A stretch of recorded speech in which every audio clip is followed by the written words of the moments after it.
Good morning. Great to see you all here. Welcome to all of you, whether you have been coming here for hundreds of years, or it only feels like that, or this is your first or second or third time here, or anything in between. We are so glad you're here to worship with us this morning. I'm Fran Manley. I'm a member of the Worship Associates Ministry team and am the Worship Associate for this morning. And while we welcome all of you, we also want to welcome everybody who's watching us on Zoom. So if you want to turn around and wave to people, whoever is out there, we're so glad that you tuned in to be with us this morning, or possibly even are watching it on YouTube later on some other time this week. This service this morning is presented by our UU Access and Inclusion Ministry team. So members of the team, whose names you will find in the order of service: Sue Mandolci, Lynn Mancuso, Sophia Roberts, and did I miss? Oh, and then Tony Keller. We have a cast of thousands this morning, and we are glad to have them here. I'm particularly happy to welcome this morning. Our speaker will be Karl Shallowhorn, President and founder of Shallowhorn Consulting, Director of Youth Programs for the Mental Health Advocates of Western New York. Karl is the author of a book, Working on Wellness, a practical guide to mental health and leadership through the lens of the 12 steps. He's chair of the Affiliate Relations for the Mental Health Association of New York Board of Directors. He has received numerous awards for his mental health advocacy work, including from the National Federation for Just Communities and the Buffalo Association of Black Social Workers. Additionally, Karl is a scheduled speaker for TEDx Buffalo 2021, with his topic centered on African American men and mental health. And he was featured in both the 2021 A&E Network documentary, Voices Magnified, Mental Health Crisis, and the TV docuseries, Reversed. So we will welcome him to offer our sermon today. We have way too many announcements this morning. I will go through them as rapidly as I can without losing you. But it's great that we have so many announcements because it means there are so many things going on as our church is getting back, building up steam, and coming back fully to life in a way that we haven't been able to be during the pandemic. Reverend Joan is taking a mini vacation today, which is to say, just today, she was out of the pulpit, she's taking a day of vacation, and will be back in her office on Tuesday if you need her. There are still some openings in the restorative practice listening circles that are taking place this week through next Sunday. If you have thought about joining one but haven't signed up yet, you can still do so because there are still some spaces, but you do need to sign up because there's a maximum of 8 people in each one, so we can't offer you a chance just to drop in. But there is a sheet, you'll find a sheet on the RE table out in the parish hall, and if you'd like to join one of the circles, please sign up, your name, your email, we'll get in touch with you. And if you'd like to know, I have on my magic little device here, I have the list of the circles for this week, so if you want to see when they are, you can see me after the service and look at the schedule. Reverend Jones' membership class, 4-week class, began last Tuesday night, but you can still join for the remaining 3 sessions in the Alliance Room on Tuesdays at 7 p.m., October 19 and 16, and then it'll skip a week. No, it won't skip a week. It'll go to November 2nd, November 9th. I'm not sure. I think I wrote the wrong thing down here. But there are 3 more sessions, and you are welcome to join if you'd like to, and you can just show up for that. Our Share the Plate partner for this month is a Kenmore Alliance Church Shelterless Ministry. And in addition to the financial support we offer through our Share the Plate ministry, they would also welcome donations of what they call joy items, such as dollar store makeup, cologne, playing cards, crossword or Sudoku books. These are small but valued items that help the ministry build rapport and establish relationships with clients who need greater services. Okay, we're also looking for 1 or 2 or 3 or 4 people who would like to take over administering our Sunday Flower Ministry. The Sunday Flower Ministry does not have to provide anything on the level of what we have today, which is wonderful. But you do take reservations for people who would like to basically buy the flowers for a Sunday. They show up, they're here for the Sunday service, and then you can take the flowers home if you want. And many people do that in honor of somebody's birthday or an anniversary or somebody they want to honor for any reason. If you would be willing to staff a sign-up table for that after church, 1 or more Sundays a month, please let Reverend Joan know. Okay, these are just some of the many things happening here. Be sure to check your e-blast and your order of service insert to find out about more. And if you're not receiving the e-blast, you can sign up for it at the membership table by the garden entrance. And now we have a special announcement from our Acting Director of Religious Education, Lisa Peterangelo.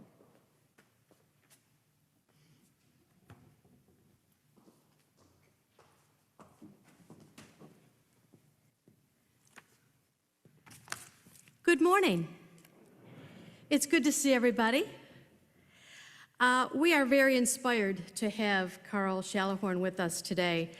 I'm sure it won't come as a surprise that mental health has become a serious situation in our community, in our state, in our nation.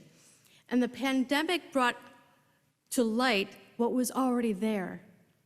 And the stresses cause people to start understanding that they need more mental health support. Now, I would imagine that there are a few of us in this space who have not been affected by mental health challenges personally, in your families, your social group, in your congregation. And so we want to offer an opportunity to the congregation. They say that knowledge is power, and I believe that. When people are affected by this serious problem, which presents itself in so many different ways, we usually say, I feel overwhelmed, I don't know what to do. And so we are bringing to the congregation a course entitled Mental Health First Aid for Adults. It will be presented by Compare of Buffalo, who are very good at presenting this information. I've taken this course myself, both the adult and the youth version, and I highly recommend it. This is a basic course that covers understanding the signs and symptoms of mental health challenges. It is written for lay people. You don't need to have any training or professional status to take this course. It's for people that care enough to pay attention to their loved one's behavior and stressors and to be a friend in a time of crisis. This is a Zoom course on November 6th from 10 to 4, and we are asking for a donation of $10. With the enormous amount of information you're going to be getting, you're also going to be giving a manual. They're going to download a manual. And I still refer to this manual. It's a wonderful piece of information that supports the course that you'll be taking on November 6th. If you would like to sign up, I have the sign-up sheet at the RE table today. You can always email me and say, Lisa, I want to register for the mental health course, and I'd be glad to sign you up. So I would encourage everyone to consider thinking about taking this course. It's good information, and as this problem in our country, in our lives, continues to grow, if we empower ourselves with some basic knowledge of the situation, we can do a lot to help. So thank you very much.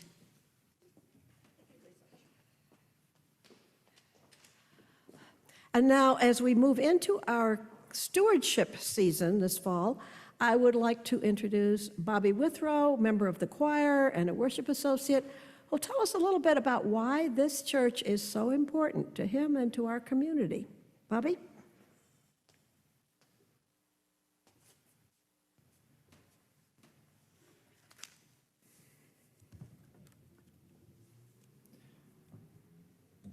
Raise that up a little bit.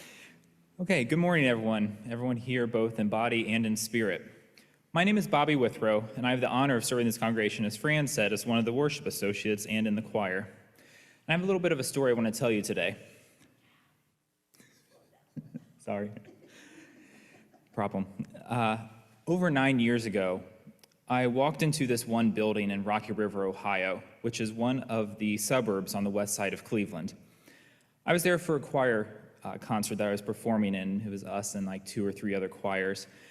And walking in, on the outside of this building, I saw a pride flag flying, which I thought was, that was pretty cool. Don't see that often flying outside of these buildings. And, I was struggling with my own sexuality at the time, so I was like, okay, cool.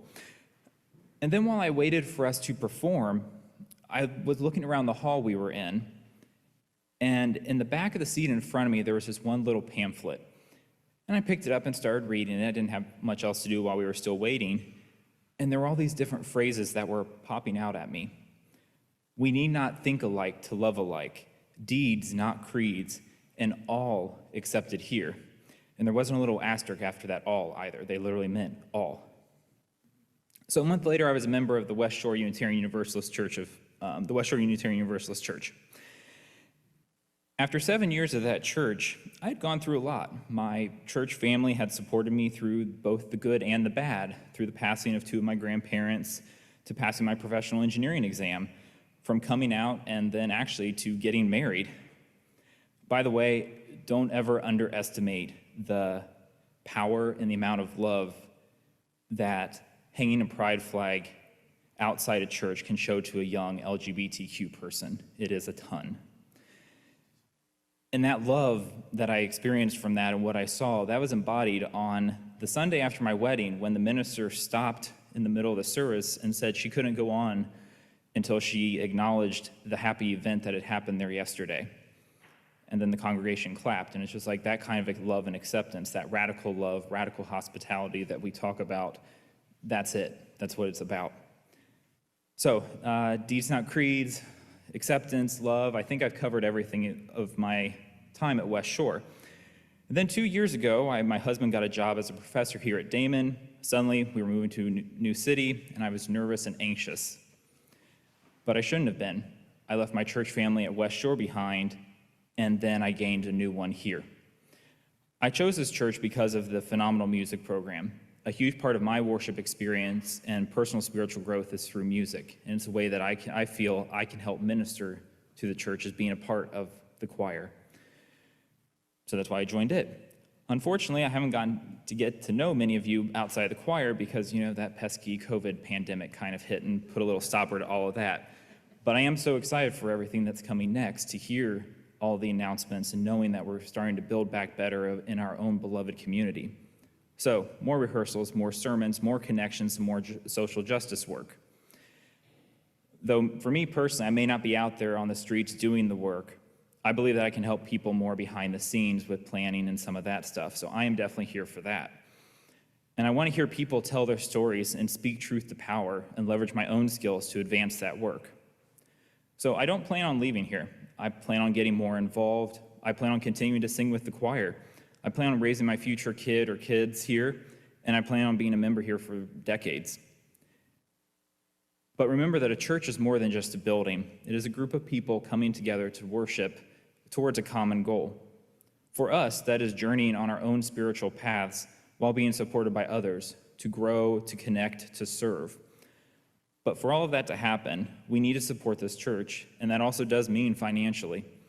As we go through stewardship this year, remember to think why you are here, and look around. Why is the person sitting next to you or behind you, why are they here? Why were people in the past? Why did they come here? Why did they sit in these very pews? And then look to the future. How do we want this church to be in the future? Do we want it to be a beacon of social justice, a shining example of liberal theology, or home for spiritual voyagers like us? Or do we want it to be for all of those? However we may picture our church in the future, it needs our help to fulfill that dream. It needs our help of our time, our talents, and also our treasure. Thank you.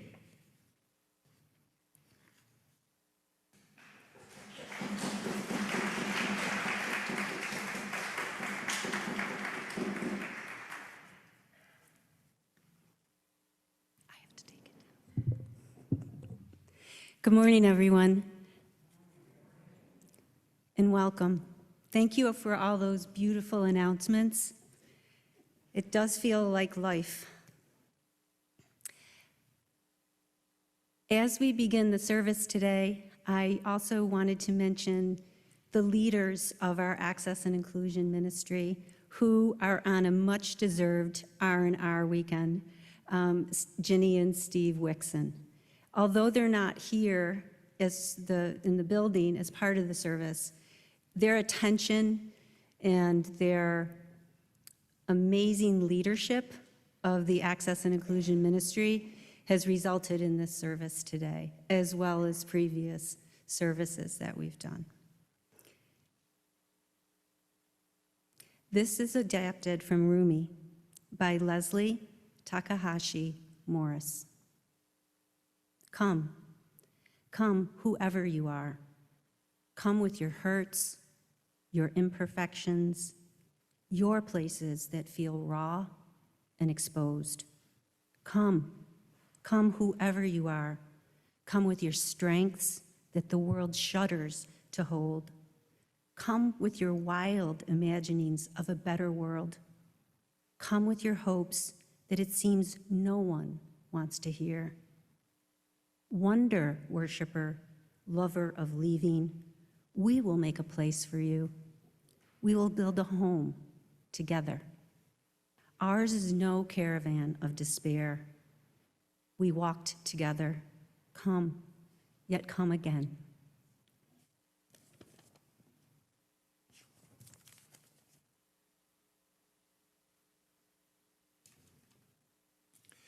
Please stand as you are able for the lighting of the chalice. We gather in loving community, inspiring one another to transform ourselves to create a more just and compassionate world.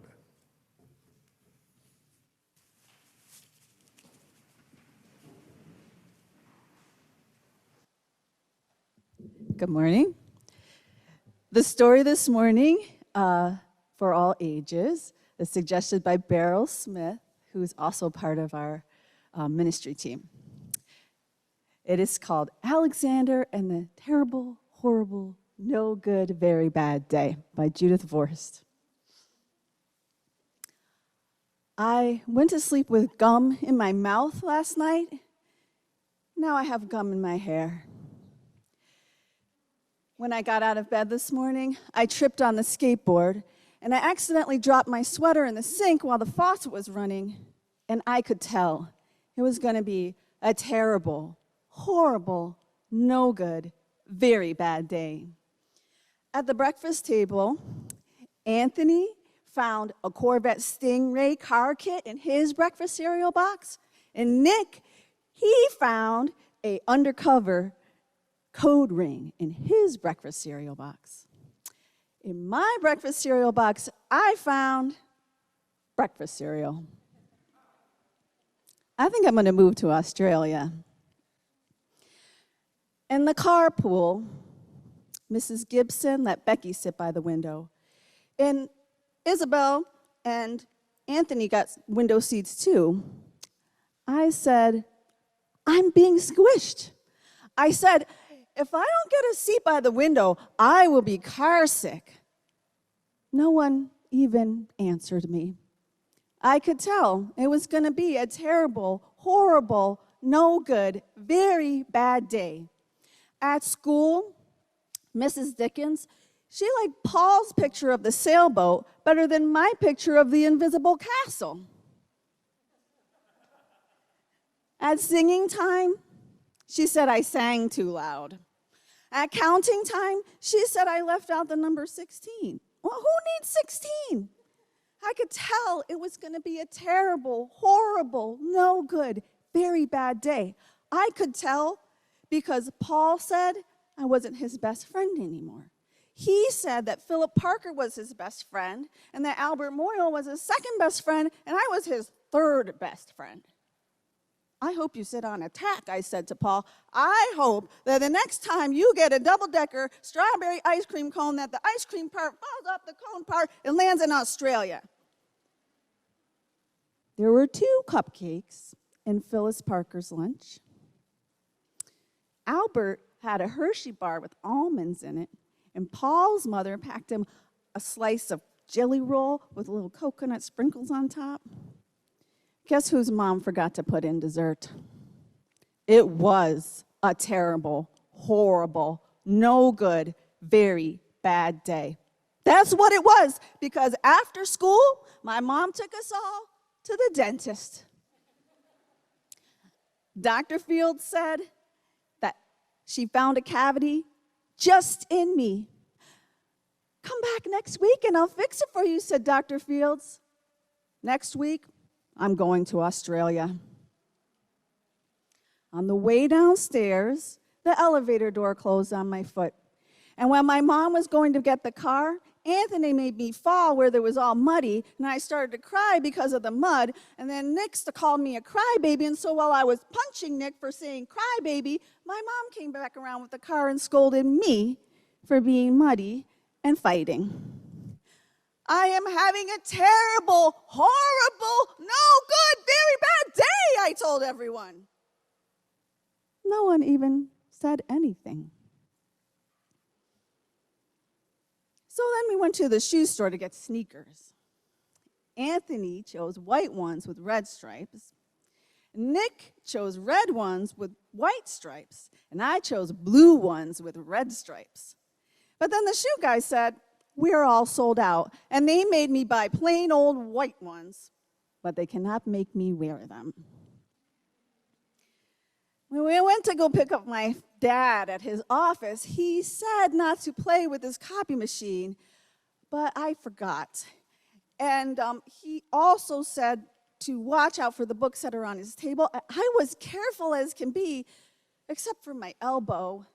He also said not to mess with his phone, but I think I called Australia. My dad said, please don't come pick me up at my office anymore. It was a terrible, horrible, no good, very bad day. There were lima beans for dinner, and I hate lima beans. There was kissing on TV, and I hate kissing. My bath was too hot. I got soap in my eye. My marbles went down the drain, and I had to wear my railroad train pajamas. I hate my railroad train pajamas. At bedtime, Nick took back the pillow he said that I could keep. The Mickey Mouse nightlight burned out. I bit my tongue, and the cat wanted to sleep with Anthony and not with me. It was a terrible, horrible, no good, very bad day. My mom says some days are like that, even in Australia.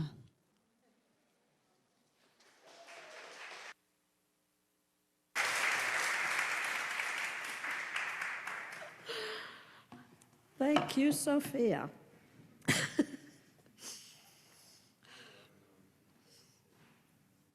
Every week, we take a good portion of our Sunday morning offering and give it away to a social justice cause outside our church walls. This month, we're supporting the good work of the Kenmore Alliance Church Shelterless program, which identifies and provides support for the chronic homeless and near homeless population of Buffalo.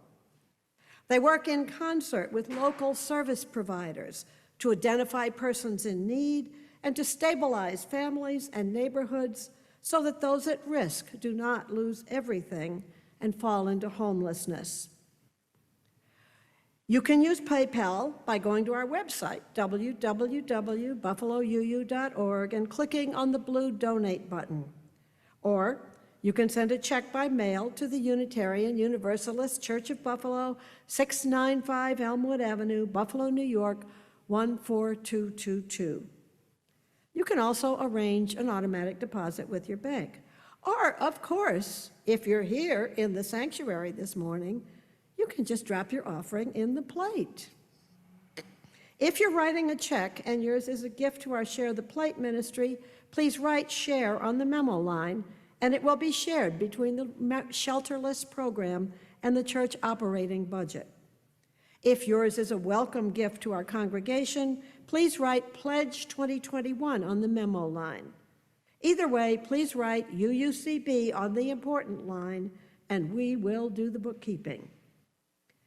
Our generous giving is one of the ways we expand our relationships within and beyond our congregation.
Good morning, all you beautiful UUs.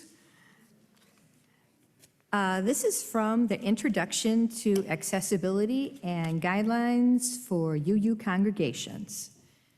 Our faith calls us to regard each precious human being with inherent worth and dignity.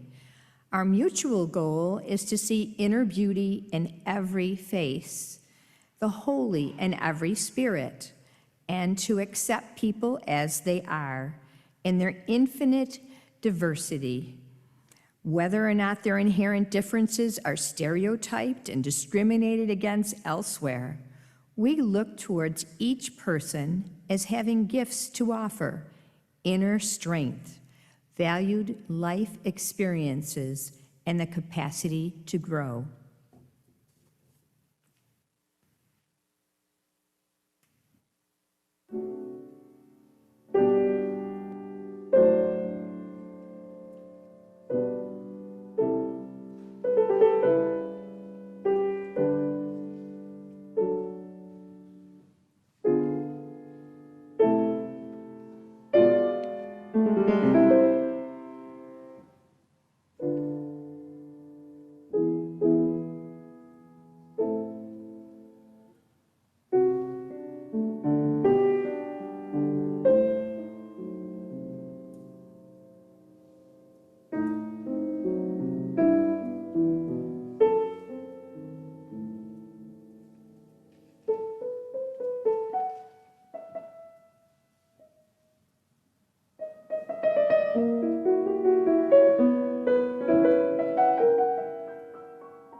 Good morning. I first want to thank the Accessibility Ministries Committee for inviting me to speak to you today. I want to thank Lynn and Sue and Tony and Ginny and Steve, who aren't here today, and of course, Sophia. I also want to bring you greetings from Pilgrim St. Luke's United Church of Christ, where I am a member, and we're located over on Richmond and Utica. I want to begin by talking about who we are. We're triune in nature, mind, body, and spirit.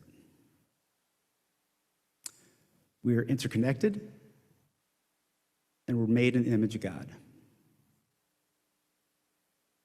But if we're made in the image of God, does that mean that we can have a mental health condition? Think about that for a second. The National Alliance on Mental Illness reports that 1 out of 5 people lives with a diagnosable mental health condition. I happen to be one of those 5 people. So I want to share with you a little story. I was a college freshman at General Motors Institute in 1981. Now, I had no business being there, and what I mean by that is that I'm not an engineer. I don't have that mind. And there was a lot of stress when I was there. I was away from home for the first time. I began to use drugs and alcohol as a coping skill, or coping mechanism, rather. And certainly the academic rigor that school, put on me was more than I could bear. So in the second semester, I began to experience symptoms of mental illness. One of the first things that happened was I began to become very paranoid, which is a symptom. Secondly, I remember a time when I was in an organic chemistry class, and we had a quiz every day in this class, and I thought that the professor knew I cheated. I had actually cheated on this test. And I'm not saying, if any of the children or youth are out there watching this, don't cheat. But at the time, I thought I had to do that just to pass this quiz. And I was so paranoid that I went up to the professor afterwards, and I said, I don't remember his name, I said, Dr. So-and-so, I said, I cheated on the test. He said, well, don't lose sleep over that. It's okay. And of course, one of the other things I was dealing with was trouble sleeping. So I knew he could read my mind. I immediately walked up to a friend after that, my friend Richard, in class, and I said, I think I'm cracking up. And a student who stood nearby, I don't remember his name, gave me this look of sheer disdain, like I was the lowest creature on earth. And that was the first time I experienced stigma. Well, basically, over the next, I'd say, week or so, I really just went headfirst into a major psychotic episode where I ended up in my dormitory room catatonic. And I was delusional, and I was in a place where I wanted to take my life. I heard my mother's voice. I was hallucinating. So the residence hall director came, and they took me to a local hospital where I was signed in. And it was an involuntary admission. I mean, a voluntary admission, rather. So my parents came, they brought me back to Buffalo. And all I remember was I'd been sedated to come back to Buffalo. And I remember waking up in a room that I didn't know where I was. And it was dark. And all I could see was across the street through this window, in and out. And it turns out I was in the Community Mental Health Center, 80 Goodrich, if any of you remember, over at Buffalo General. But in my mind, in and out symbolized me. I thought that was the entrance to hell, and I thought that's where I was going. So I immediately walked over, I picked up the chair that was in the room, and I tried to throw it through the window, and the chair broke apart. And as I always say, that was the beginning of my journey with mental health. So it's interesting when I think about this experience, and I've shared this story many times, but when I think about it in a religious context, I think many of you heard of the term dark night of the soul. Well, that term actually comes from a poem written by the mystic St. John of the Cross. So if you haven't heard it, I'm going to share it with you now. On a dark night, kindled in love with yearnings, oh, happy chance, I went forth without being observed, my house being now at rest. In darkness and secure, by the secret ladder disguised, oh, happy chance. In darkness and in concealment, my house being now at rest. In the happy night in secret when none saw me, nor I beheld aught, without light or guide, save that which burned in my heart. This light guided me more surely than the light of noonday to the place where he, well, I knew who, was awaiting me, a place where none appeared. O night that guided me, O night more lovely than the dawn, O night that joined beloved with lover, lover transformed in the beloved. Upon my flowery breast, kept holy for himself alone, there he stayed sleeping, and I caressed him, and the fanning of the cedars made a breeze. The breeze blew from the turret as I parted his locks. With his gentle hand he wounded my neck, and caused all my senses to be suspended. I remained lost in oblivion, my face reclined on the beloved. All ceased, and I abandoned myself, leaving my cares forgotten among the lilies. That poem and those words speak to me. I remember when I was taken to this hospital in Michigan, I was in a room, and it was dark, and all I could see was a light. Now, I don't know if certainly I was experiencing psychosis, but there was a light. And I believe in my heart that was God watching over me. And I believe I've been watched over God ever since. So we know that God heals. God has the ability to heal us. And many times we feel like our prayers aren't being heard if we want healing. And there are many people who are in our society, in our world, who struggle with their mental health, that pray for healing every day. So if we're made in God's image and we pray to God for healing, why doesn't God heal us? I've worked as a professional in the mental health and addiction field now for over 20 years, and I've learned some things about recovery. I've learned some things about becoming well that I always mention. And once again, in the context of faith and recovery, I like to talk about prayer, faith, and action. So like I said, prayer is a powerful tool. But as it said, prayer without, faith without deeds is dead. So we have to put it into action. So the way we put it into action is to utilize the tools. And we have many tools at our disposal. We have an internet. We have medical providers. We have counselors. We have peer specialists. All these tools at our disposal for healing. So in my estimation, the thing that I've learned over time is to utilize the tools that we have for healing.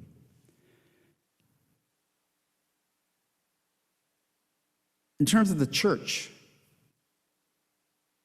of course, think about the church and the history of the church. Thousands of years. And when I say the church, I mean the wider church. I'm talking about from when the church originated to where it is today. Certainly, it became splintered into many denominations and practices and so forth. But ultimately, for many years, and even up till today, there's been stigma in the church. In some churches, you can't talk about mental health.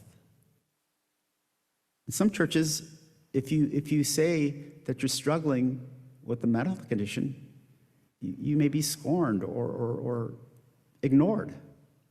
You might be like Alexander and crying out, and no one listens to you. So what do we do about that? How can we help people that are in our congregations to find the healing?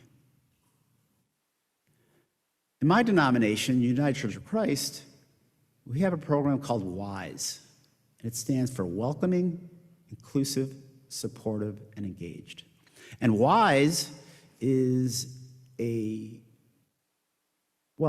me explain it this way. We're an open and affirming denomination. In other words, we welcome all, regardless of sexual orientation, and we are open to LGBTQ plus communities. And we just basically say, come as you are. But we also have opened our doors to those living with mental health challenges. So I was on the committee and the board of directors for the United Church Mental Health Network.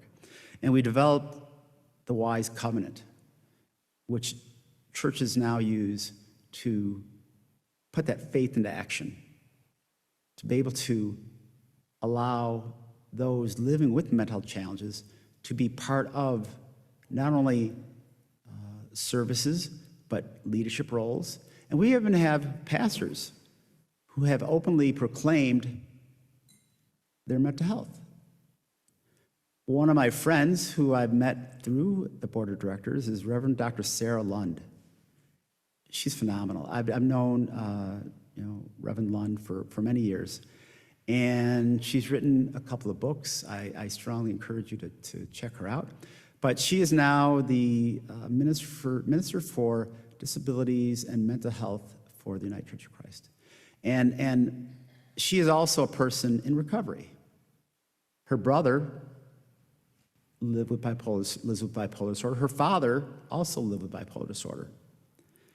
And I learned from her through her writing and her ministry and her messages that even those who are standing in the pulpit can proclaim that they too live with mental challenges. So we need to erase the stigma of mental health by having our leaders stand up and state that, yes, me too, I too also struggle.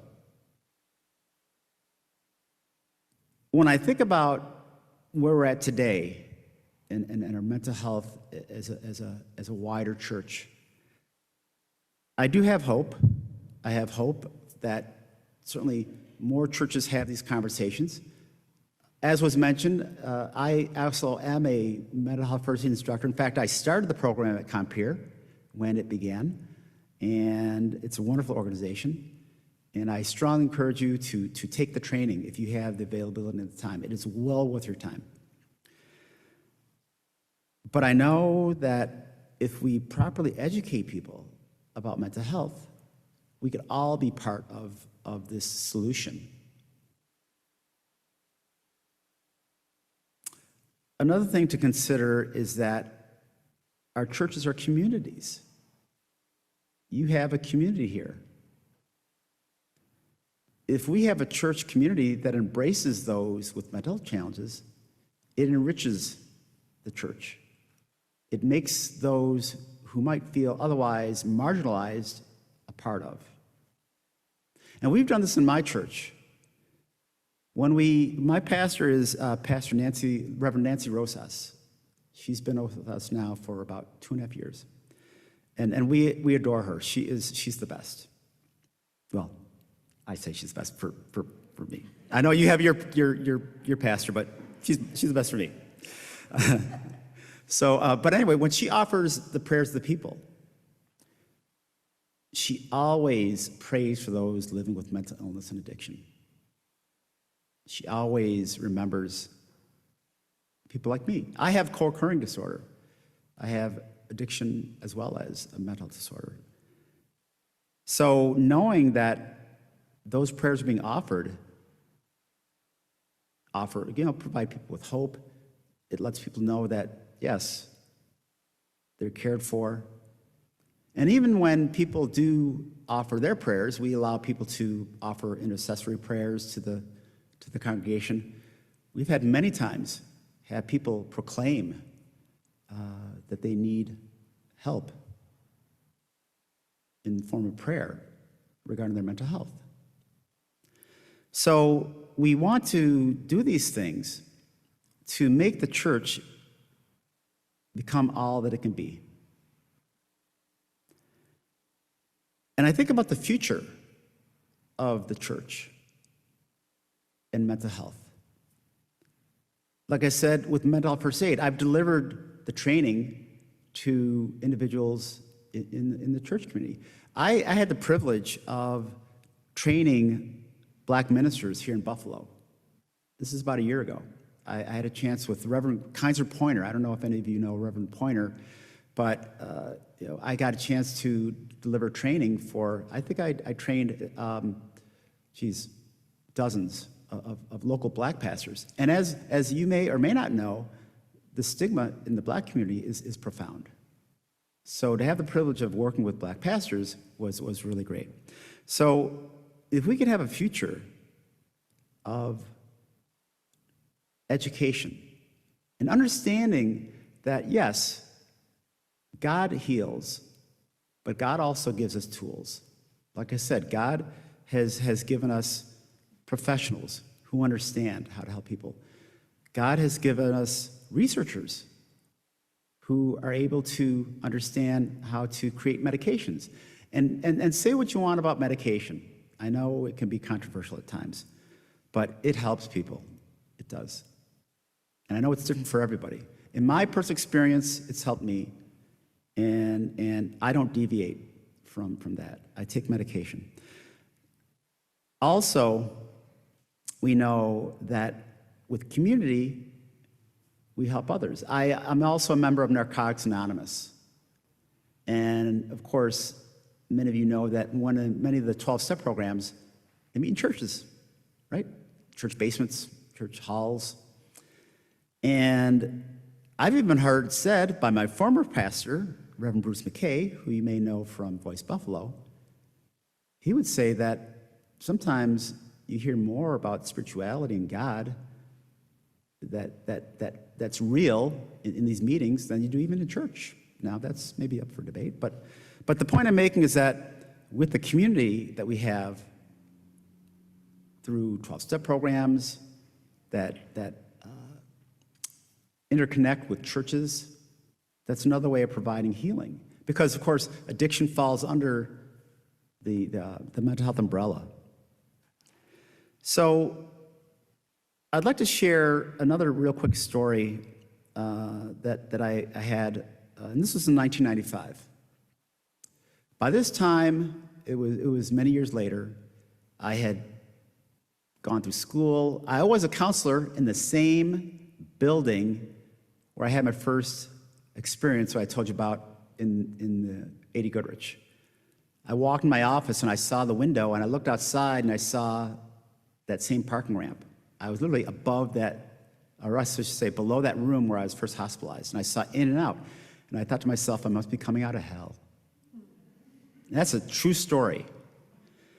So it was a full circle moment for me. So several years later, I went to my psychiatrist and I said, I won't say her name, but I said, Dr. So-and-so, I want to come off one of my medications. And of course, she didn't realize that I was experiencing some mild symptoms, so I was taking off the medication. And as a result, within a couple of weeks, I was in a full-blown manic episode. I had gotten married to my wife, Susie. We've been now married for 27 years. She's my rock. But she was pregnant with our first daughter, Sarah, at the time. And I was working as a counselor at 80 Goodrich. And here I was having this major episode. And I remember it was a Wednesday night. It was a Wednesday night. And I'm in our flat in North Buffalo. And I was really just having a major emotional breakdown. And I was crying and I was upset. And she said to me, what do you want me to do? Because she had never seen this before. She never experienced this with me. I said, call Mark. Now, Mark was one of my best friends. He was the best man at my wedding. And he was also a friend from Narcotics Anonymous. So she called him. Now, Mark lived in Lockport. We lived in North Buffalo. And maybe it was just the fact that I was just so oblivious to time. It felt like he teletransported to our house. He was there in no time. So Mark didn't know what to do. So he thought, well, let's go to an NA meeting. So he took me to Stutzman Rehab over on the Buffalo Psychiatric Center grounds, and we went to a meeting. But that's the power of companionship. We talk about companion, friendship. And we also find that in our churches, the relationships that we have with each other and the bonds that we have with each other, which can be very deep. So through that experience that Mark took me to a meeting and subsequently, I would say almost, I won't say babysat me for a period of time, but I just hung out with him a lot. He'd take me to work with him. He was running a theater, and he just allowed me to be with him and be present. And sometimes that's all we have to do is just be present. If you don't know what to do, Sometimes we don't. And you don't have to have all the answers. Just be present and listen. That's also probably one of the most valuable things you can do for someone if they're struggling, is just listen and empathize. Try to put yourself in their shoes. One thing we say in mental health first aid is to listen non-judgmentally. And if you're able to do that, then perhaps you can hear what the person's saying. So before I close, I want to share something that I always try to talk about whenever I speak publicly, and it's self-care. It's about self-care. COVID has blindsided us. No one saw this coming. And many people weren't equipped. I don't think anybody was equipped. And what it did was it exacerbated the mental health symptoms of those who had them pre-existing. And for those who didn't even have any mental health symptomology, they developed them. So we know that anxiety went up, depression went up, substance use went up, suicide even went up.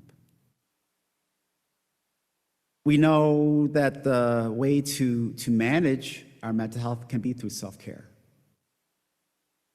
So it's so vital to take care of ourselves when we feel we may be struggling. Now, with their stress, one thing I want to talk about real quickly is stress. We all have stress. There's distress and there's eustress. Some people have never heard of the term eustress. You've all heard distress. That's the bad stress. Eustress is the good stress. I have eustress anytime I speak publicly. Anybody here love Josh Allen?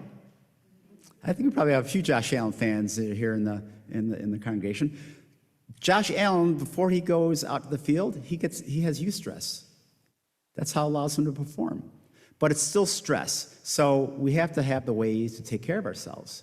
So as Sue, she teaches yoga. Yoga is a wonderful form of self-care. My daughter is a yoga instructor. Meditation certainly is one that I practice pretty much just about daily.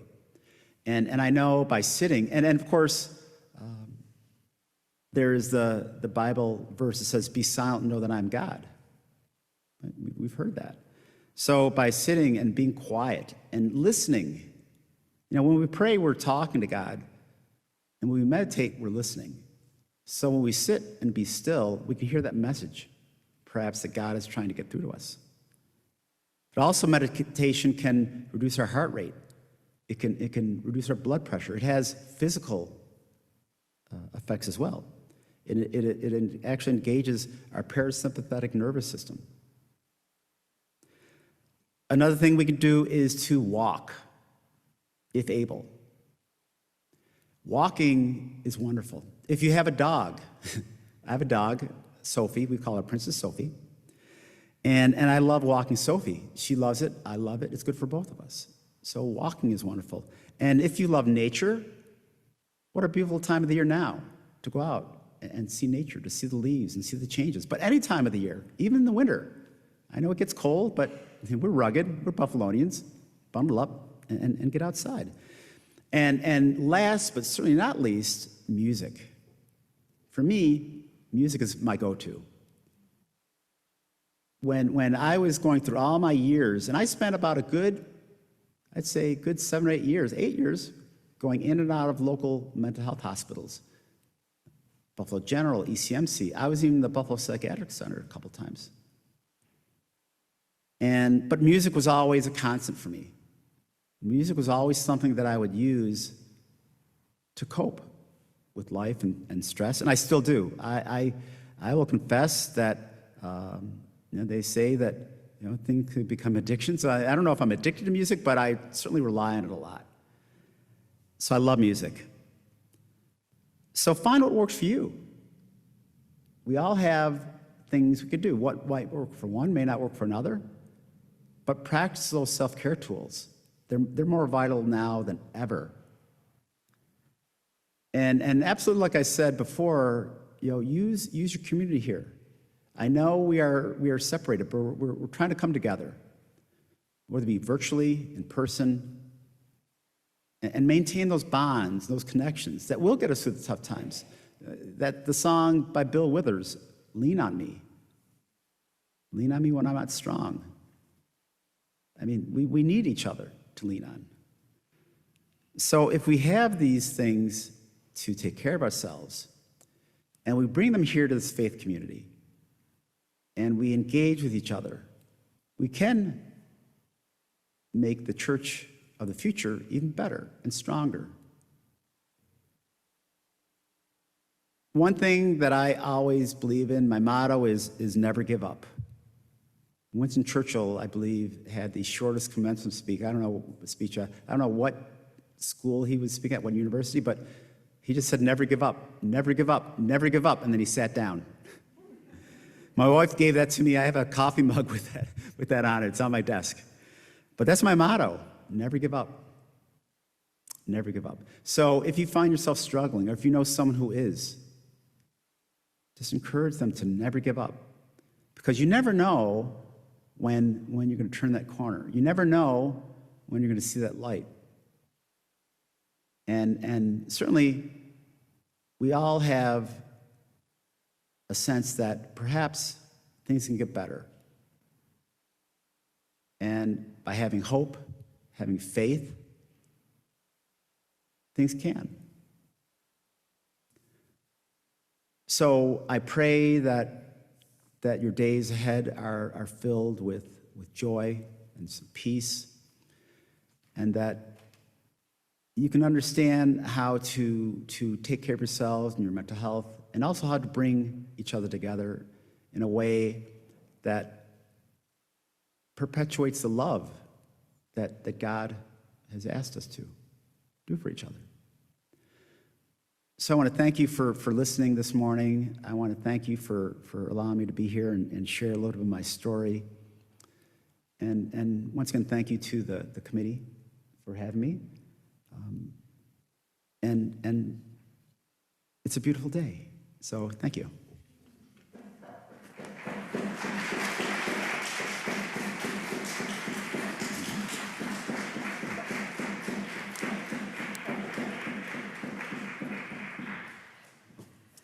Carl's right about music, so let's sing. We're thinking number 1017. You'll find it in the insert in your order of service.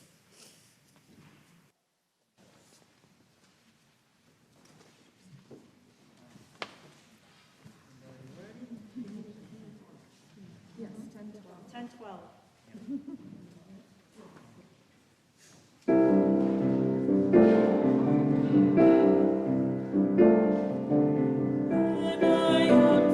Understand? Will you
Now, let us move into a space of prayer and reflection. Let It Be Done is by Monica Cummings. Dear unknown, unknowable, yet known by many names, keep us mindful that we are related. That's when one of us is ignored and treated with dis-ease, we all suffer. Today, let each of us commit to welcome the stranger. Let us move beyond our comfort zones and connect with people, labeled different and pushed to the edge of society.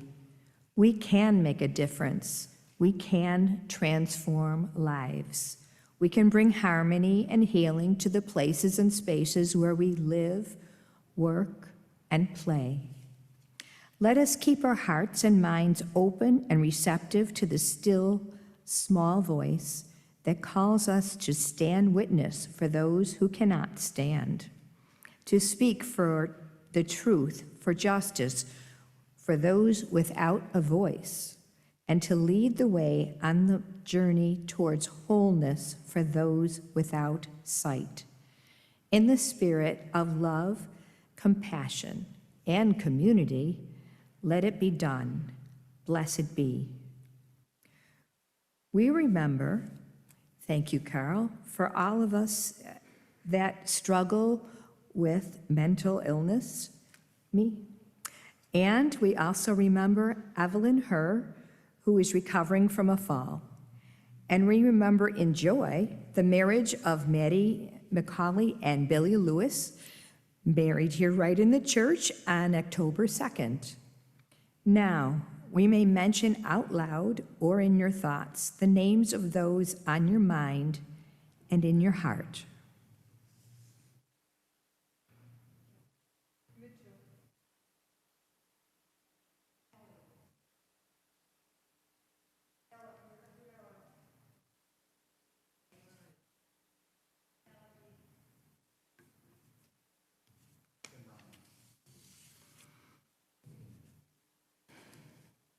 And next, we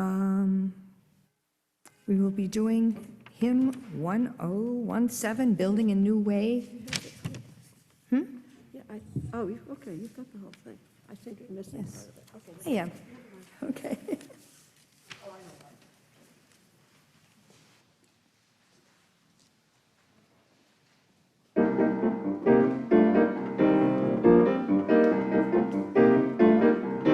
We are building a new way. We are building a new way. We are building a new way, feeling stronger every day. We are building a new way. We are working to be free. We are working to be free. We are working to be free. Hate and greed and jealousy. We are working to be free. We can feed on every need. We can feed on every need. We can feed on every need. Start as love and ease us sin. We can feed on every need. Peace and freedom is our right. Peace and freedom is our cry. Peace and freedom is our cry. Without these, this world will die. Peace and freedom is our cry.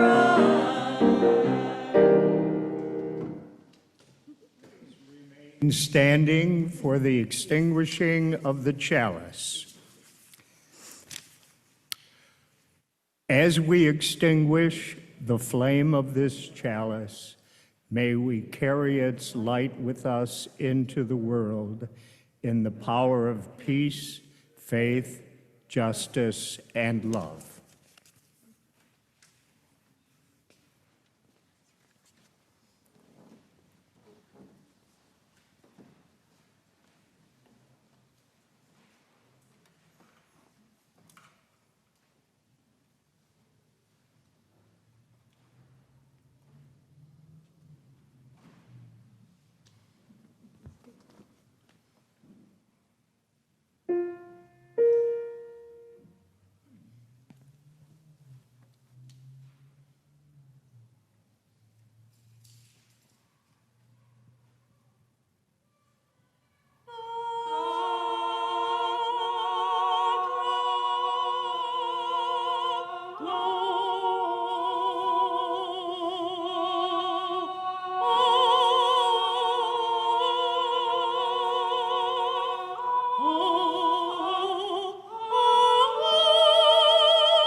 We have a calling in this world.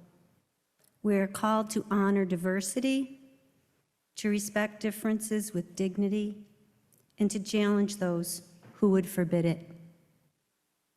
We are a people with a wide path. Let us be wide in affection and go our way in peace. As you leave this space, remember, you are blessed. You are a blessing. Remember, above all, you are not alone. You are never alone. Blessed be, and let the church say, Amen.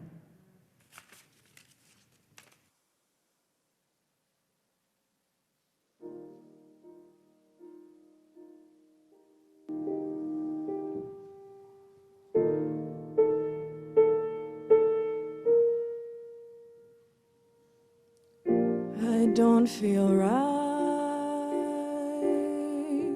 'cause I'm left. No man in the moon, no man in my bed.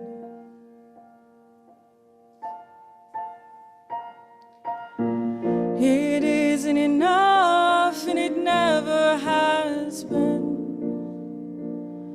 There's no time, no time, no time to get in my head.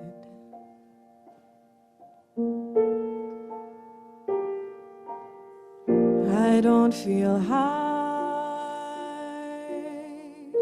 'cause I'm down.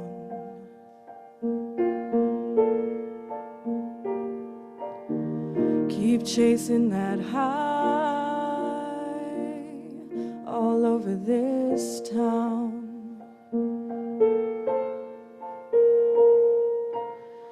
It isn't enough, and it never will be. There's no time, no time, no time to just breathe.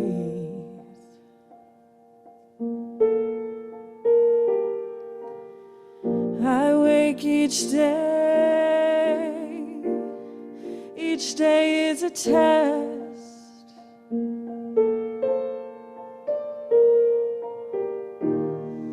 And it's not enough just to hope for the best.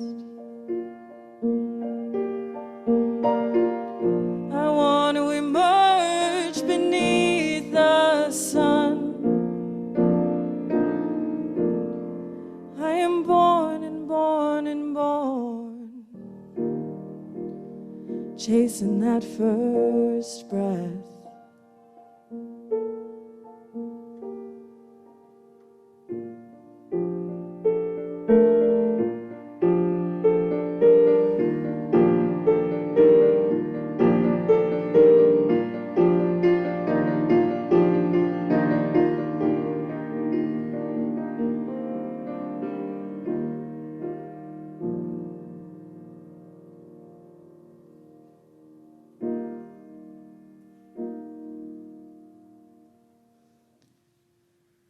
I feel this place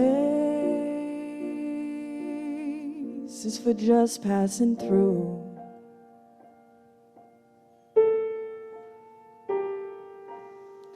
But I seem to be caught up in my roots.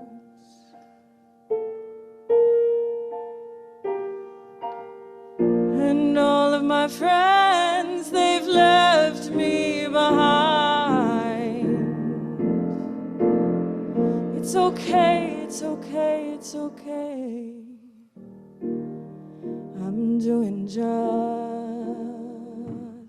fine.